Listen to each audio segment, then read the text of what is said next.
Hello, welcome to geography with JJ. आज हम बात करेंगे इंडस रिवर सिस्टम के बारे में, सिंधु जल के बारे में, पूरी तरह सिंधु रिवर के बारे में पूरी अच्छी तरीके से समझेंगे। ये क्यों इतना ज़रूरी है, इसके बारे में पूरी अच्छे तरीके से हम जिस्ट लेंगे। सबसे पहले इसका ओरिजिन देख लेते हैं, नाम के बारे में। तो नाम जो है ना, इंडिया में इसको पहले इंडस रिवर बोलते थे, हिंदू रिवर बोलते थे। पर जब पर्शियन जब आए, तो पर्शियन तो यही रास्ते से आएंगे ना, पर्शियन तो उसका तो कोई रास्ता तो है नहीं। वो नीचे वाले रास्ता तो ना जानते नहीं थे, उनको पड़ा था कि इधर से आएंगे। तो वो जब आते थे तो उनको पहले यहाँ पे देखता था कि ये भाई रिवर क्या खासियत है, बहुत तगड़ा रिवर है। तो वो लोग क्या करते थे, इसका नाम और उसका प्रोनाउंसिएशन थोड़ा एरर था। वो क्या बोलते थे, ये श को ह बोलते थे, ह को श बोलते थे। क्या बोलते थे, ह को श बोलते थे। जब ह को श बोलते थे तो आपको पता ही है कि जब कोई हिंदू बोलेगा तो उसको नाम, उसको लगेगा कि ये सिंधु है। और जब सिंधु हो गया तो ये रिवर का नाम फेमस हो गया सिंधु रिवर के बारे में। और पता है कि सबसे पहले लिटरेचर वो लिखते थे तो अपना अपना लिखते थे, तो वो लोग श को ह को श लिखते थे, जिस कारण उसका हिंदू से सिंधु रिवर हो गया। समझे ना। और ये जब सिंधु रिवर हो गया तो इसको सिंधु पूरा पूरा विख्यात हो गया, पूरा वर्ल्ड में फेमस हो गया सिंधु रिवर के बारे में। समझे ना। ये पूरा नाम आपने नाम ओरिजिन देख लिया। उसके बाद रिवर ओरिजिनेशन देखते हैं। तो रिवर जो ओरिजिनेट हुआ है वो बोखरचू ग्लेशियर से हुआ है, तिब्बतियन रीजन में। अब Kailash mountain near the Mansarovar lake, मतलब मानसरोवर लेक से ओरिजिनेट हुआ है। कौन सा माउंटेन पे मानसरोवर लेक है, तो कैलाश माउंटेन पर लेक है। कौन से ग्लेशियर है उसके पास, तो बोखरजू ग्लेशियर है उसके पास। समझे ना।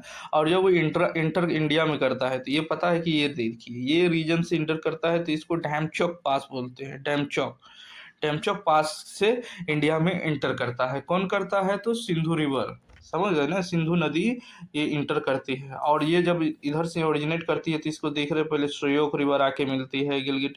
और ये ऐसे करके ऐसे करके ऐसे करके फिर तब ये अपना अरेबियन सी में जाके मिल जाती है। समझे ना।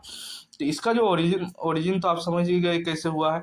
अब इसका जो लेफ्ट बैंक ट्रिब्यूटरी पूरा अच्छे तरीके से समझ लेते हैं, क्योंकि इंडिया में ज़्यादातर इसके लेफ्ट बैंक ट्रिब्यूटरी है, पाकिस्तान से इसके राइट बैंक ट्रिब्यूटरी है। तो हमको राइट बैंक से मतलब तो है नहीं, क्योंकि लोग हम इंडिया में पढ़ रहे हैं। तो सबसे पहले हम लेफ्ट बैंक ट्रिब्यूटरी के बारे में, हाँ, इंडिया में एक लेफ्ट बैंक ट्रिब्यूटरी है, जैसे सोयोक रिवर है इधर से, या राइट बैंक। अब लेफ्ट बैंक का पूरा अच्छे तरीके से समझ लेते हैं। जैसे कि सबसे पहले उसमें आएगा झेलम। झेलम जो है ये, हाँ, और ये सब यहाँ आके पहले ही मिलती है। समझे, डायरेक्टली जाके इंडस रिवर में नहीं मिलती है, ये ध्यान रखिएगा सब चीज़, कि डायरेक्टली जाके वहाँ नहीं मिलती है। पंचनद करके ये जगह है, मतलब रिवर जब सब मिल जाती है तो उसको पंचनद बोलते हैं, और पंचनद जाके इंडस रिवर में मिलती है, तो डायरेक्टली नहीं मिलती है, ये ध्यान रखिएगा।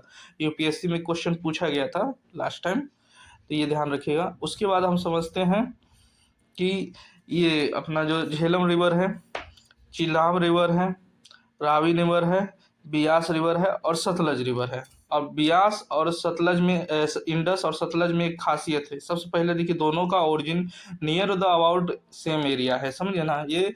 और दोनों के टोपोग्राफी की वजह से इसका मूवमेंट नॉर्थवर्ड हो गया और इसका सतलज का मूवमेंट अपना वेस्टवर्ड हो गया। समझे ना।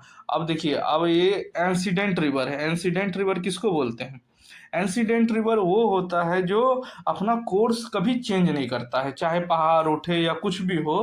अब बताइए, अगर ये रिवर ऐसे चल रहा है, हमेशा रिवर ऐसे ही चलते आया है, अब ये रिवर ऐसे ही चल रहा है, अब बीच में एक पहाड़ उठने लगा। अब तो पता है कि ये इंडस रिवर सिस्टम हिमालय का फोल्ड चेन है। और ये कैसे बना है आपको ही पता है। जब ये रिवर उठ रहा, मतलब ये पहाड़ जब उठ रहा है, तो पहाड़ जब उठता है तो धीरे धीरे धीरे धीरे उठ रहा था। पर ये रिवर का इतना फोर्स रहता है, इतना इरोजन कैपेसिटी रहता है कि ये अपना कोर्स न चेंज करते हुए ये रिवर को, ये जो पहाड़ है इसको फाड़ देती है। और जब सही सही तोड़ देती है तो ये पास बन जाता है। समझे ना। अब ये अपना तो कोर्स चेंज नहीं किया, पहाड़ ऐसे ऐसे से उतर पास एक बढ़िया सा बन गया है। और इसी तरीके से ये रिवर इधर से आती है। ऐसे ही सिपकिला पास से अपना सतलज आती है। वो अपना रिवर कोर्स कभी चेंज नहीं की, और वो ये आके अपना सीधे जाके लास्ट में इसमें मिल जाती है। समझे ना। तो ये इंसिडेंट रिवर इसी को बोलते हैं, जो अपना कोर्स कभी चेंज नहीं करती है। समझ गए ना। अब इसके बाद समझ गए ये सब। अब बियास रिवर के बारे में एक खासियत है कि बियास रिवर एक ऐसा भारत की रिवर है जो इंडिया में ही निकलती है और इंडिया ही में आके मिल जाती है, मतलब ये जाके सतलज में मिल जाती है। समझे ना। और ये हिमालयन रिवर का एक सिस्टम है, रोहतांग पास से निकलता है, समझे ना, बियास रिवर, समझे। उसके बाद समझ लेते हैं इंडिया पाकिस्तान के रिलेशनशिप के लिए ये नदी कितनी जरूरी है। तो सिंधु नदी जो है बहुत ज्यादा जरूरी है। 1960 में एक इंडस वाटर ट्रीटी हुआ था। अब मध्यस्थता करवाने वाला कौन था, तो वर्ल्ड बैंक था। कौन था, तो वर्ल्ड बैंक था। तो वर्ल्ड बैंक ने बोला कि भाई देखो, तुम लोग को रहना है तो साथ में रहना पड़ेगा, नहीं तो ये जल के कारण पूरा अशांति फैल जाएगा।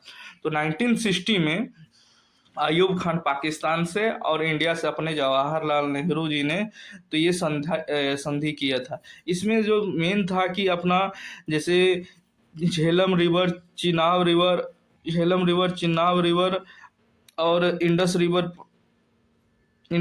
पर 100 मतलब ज़्यादातर भाग पर यूटिलाइज कौन करेगा, तो अपना पाकिस्तान करेगा। और रावी, बियास, सतलज पर यूटिलाइज पानी डैम और कौन बनाएगा, तो इंडिया बनाएगा। इसी तरह से 20% भाग को इंडिया यूटिलाइज करेगा और 80% भाग को पाकिस्तान यूटिलाइज करेगा।